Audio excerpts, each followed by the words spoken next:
All right, so thank you so much for joining us today to share your purpose story and journey with us. So first, would just like to introduce and give a big warm welcome to Jenn. Thank you so much for being here. Thanks for inviting me. Happy to be here. All right, so Jenn, if you want to just introduce what brought you here to Gainesville, Florida. So I came here 23 years ago with my husband. We were newlyweds. He was going to start grad school. I ended up working for a year and then going to grad school myself. I graduated, I think it was 3 years. Tim was getting a PhD, so that took a little bit longer, and I ended up getting a job here. And after he graduated, he did too. By that point, we had really fallen in love with the people here, the community. Everyone was so friendly, and we loved like the church group that we were in. We had a small group, and half the people in the class were getting their PhD in something. So the levels of conversation that you could have were really incredible. So we loved that kind of intellectual side of the community. We also loved the philanthropic side. We met doing alternative spring break in undergrad. So that's just where you go during spring break and do a service project. So this community, I mean, it seems like we have more nonprofits than any other community of any size I've ever experienced. So I love that side of living here, and we just really felt like it would be a great place to raise kids. So that's how we ended up here. That's beautiful. All right, so now for the fun part. We're going to dive into your purpose story and what has led you to what you're doing now and who you are. And just like the other stories, we're going to hear, and it's going to unfold as your story goes along to see who you are.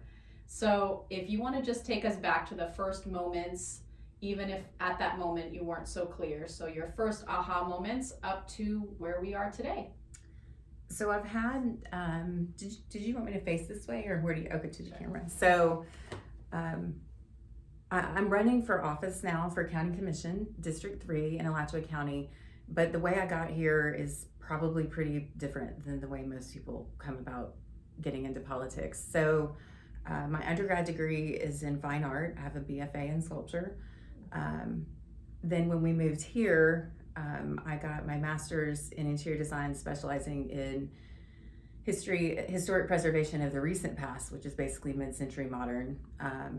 That's how I ended up living and buying that house on 34th Street with the upside down roof, which is still my favorite. I cried when we sold that house.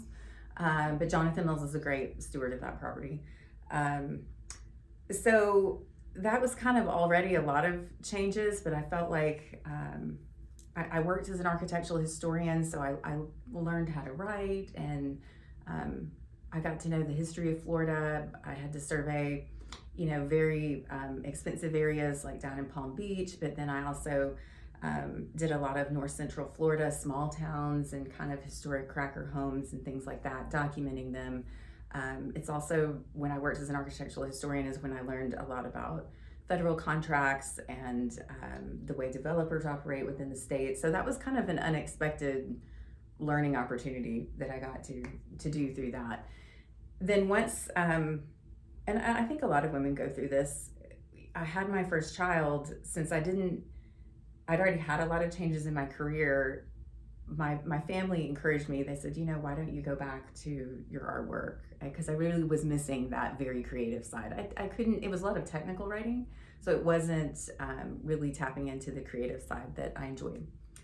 So I did get a coach, and I started doing my sculpture again. But at that point, I knew AutoCAD, and I knew a lot about city and community planning from working with the contracts that I'd work with as an architectural historian and the preservation side of things. So I thought, I think I'm going to do some of these really big sculptures and work in the public art realm, which then kind of wove in the piece of philanthropy and helping the community. I loved that when I made a giant art piece, I would need to know more about the community, what's important to them, and then find a physical representation of that in a way where you can approach people that maybe are never going to step foot in a museum, but they would get an experience through public art. So that's what I had been working in for the past 15, 16 years. Now, to stay at the same time, I started serving on the State Public Affairs Committee for Junior League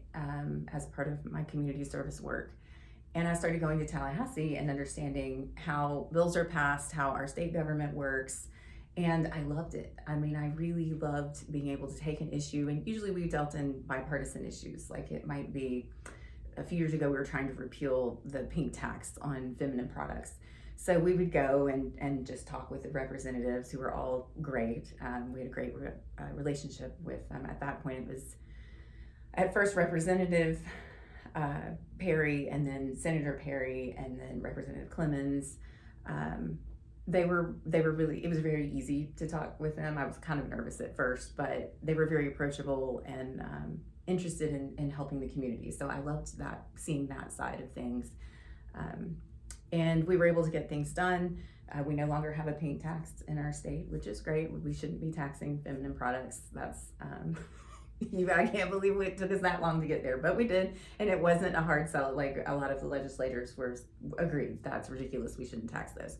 So that's just a small example. I did a lot of work with the anti-human trafficking efforts, and seeing how the different women around the state work together to fight that issue, to bring it to prominence. Florida is one of the leaders in fighting human trafficking and identifying it. So I loved being part of that.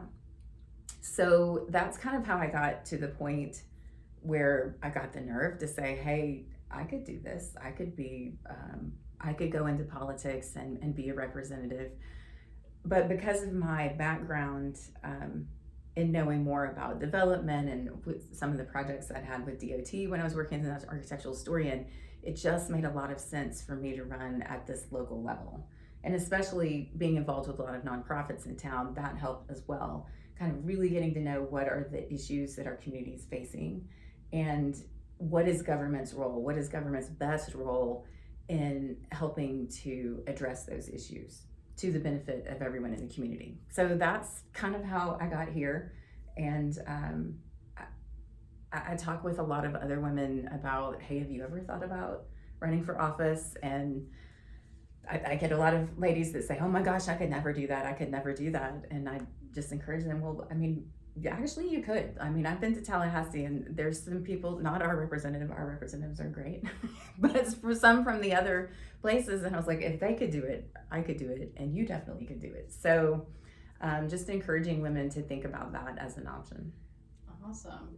So what would you say are some of the values that you have found have helped you in following this path of politics? So I tend to be a really empathetic person, and I can tell I have this in common with you. I like to know people's story, where they're coming from, why they do what they do, why their business is successful, why they chose to live in our community, what are the important things for them in raising their children. I love to hear those stories, and I'm the most extroverted person. So running for office has basically, and I don't know if this is how other politicians do it, but I usually just meet people and hear their story and gather, okay, this is what's important to them. This is why their life is working. Or sometimes it's, this is what happened and this is why things are not working for them. And is the county government in some way getting in the way of what they want to get done and the success of their families and of their kids. So that's, I kind of forgot what you asked me about. Values. Yes, the values. So empathy, being very empathetic. I love working with nonprofits, and we have such a strong community for that here. I have a strong faith, and that kind of piece of that goes hand in hand with a lot of the nonprofits. And that kind of, why do I do this? Because I want to make our community a better place, and I want people to have the chance to pursue their dreams and to be successful. And I mean, I don't think it's the government's role to solve everyone's problems, but I do think it's our job to make sure that everyone's rights are protected and that they have the opportunity to pursue their dreams. Beautiful. I love that. So, putting God first, and then, whatever service that we can find that we can do. So what would you say to inspire like young girls? And I know you said you speak to women that are scared to start politics. So what would you say to young girls to inspire them to take this fight or take a position or start on their journey? Well, it can be hard to tell people because my path has been so weird and all over the place. But I think giving people the confidence to say, I can do this. And the people that are running our county and running our state, they're not always the most brilliant people in our community. And so I think it can be intimidating for women sometimes to get in. They think, well, I don't have the business experience, or I'm not smart enough to do that, or but you do have skills, and to help girls and kids in general just recognize you have a unique set of skills that's unique to you, and it's really important. And those are we need all different types of people to have a voice of everyone representative in our government. So really building confidence, I think, is the best way that we can encourage people. Now, politics gets a bad rap because it can be a really dirty business and mean. So, and a lot of women, that really turns a lot of women off, I think. I'm doing my best to run a really positive campaign. Sometimes I'm going to say things that are critical of the policies that I see happening that I think are not the best policies for our community. So that is going to happen. But I think it is possible to take the high road and be positive, and that positive energy will pay off. Beautiful. Well, I just want to celebrate that you have taken this position and that you're running and inspiring other women and future leaders to take up and just start. And sharing your story helps to do that, to show that you can start from wherever you are, but if you find that you have the skills and you're able to take to start, then to do it. So I just want to celebrate that and thank you for sharing your story and purpose and journey. So what would be your future vision of following this path? And so, I don't have it all kind of mapped out. There are certain things that, as I'm talking with people and talking to people about how their businesses are going and how their families are going, things are starting to bubble up about that. That's really how I came up with my platform, is just gauging what's most important to people, what's not working, and addressing that. So I love working at this very local level, but I also love being involved and knowing what's going on at the state level. I love the state of Florida.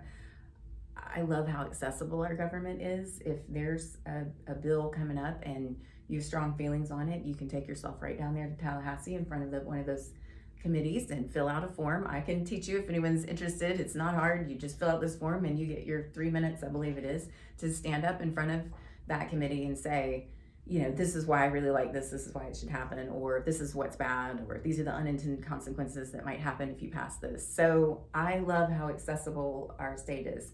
We have the sunshine laws here, which just means that every time, part of that is that if two representatives are together and meeting, it has to be publicly noticed. So it makes it harder in some ways to get things done. It can be a little bit more challenging, but I like it because everything is so accessible, and all of the emails are public and all the meetings and the videos, and it just makes it a lot easier to access information. So I think that's really important in this day and age where it's very difficult to tell what's real, what's not real. I mean, you can't trust photos, you can't trust video, you can't trust any of that, but knowing that all of those meetings are documented and all that, I think that's really important in this day and age. And I'm grateful that I'm in the state of Florida where we protect that.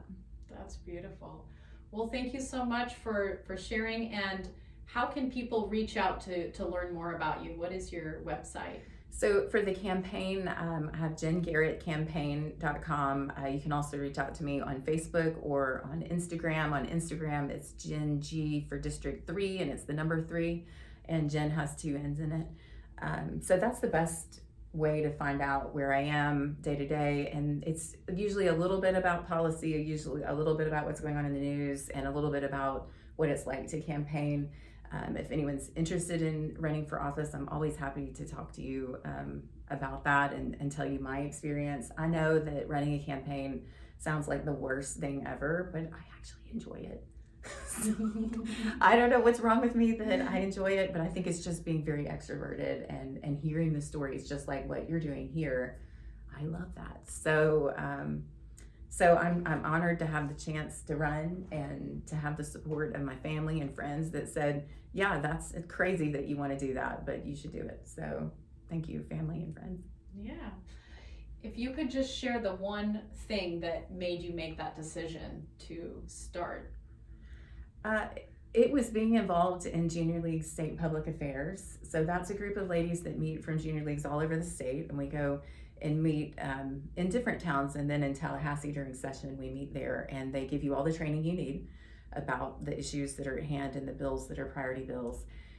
But they also bring in women who have served, and some of these ladies are serving at the state level in the House, and then some of the ladies are more at the local level, and they're both Team Red and Team Blue. It's you hear from all of them, and having that group of ladies say, I did it and I was successful, and this is why, and this is how I did it.